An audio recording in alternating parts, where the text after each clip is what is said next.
لاہور میں موسلادھار بارش نے شہر کو ڈبو دیا۔ لاہور صوبائی دارالحکومت لاہور اور گرد و نواح میں موسلادھار بارش کے باعث سڑکیں اور گلیاں تالاب بن گئے، جبکہ گھروں اور دکانوں میں پانی داخل ہو گیا ہے۔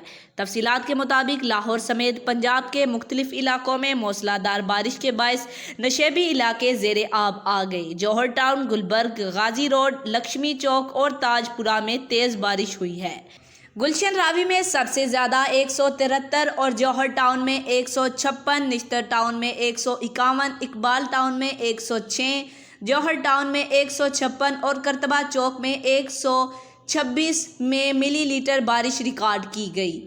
جیل روڈ 83، ایئرپورٹ 84 ملی لیٹر، گلبرگ 87 ملی لیٹر، لکشمی چوک 152، اپر مال 95، مغل پورہ 91، تاج پورہ 128 ملی لیٹر، نشتر ٹاؤن میں 151، چوک ناخدا میں 64 ملی لیٹر بارش ہوئی۔ سرائے عالمگیر اور گرد و نواح میں بارش کے باعث سڑکیں اور گلیاں تالاب بن گئیں، جبکہ تیز بارش سے ندی نالوں میں طاغیانی ہے اور بجلی کی فراہمی معطل ہو گئی ہے، جبکہ غازی آباد میں پانی گھروں اور دکانوں میں داخل ہو گیا ہے۔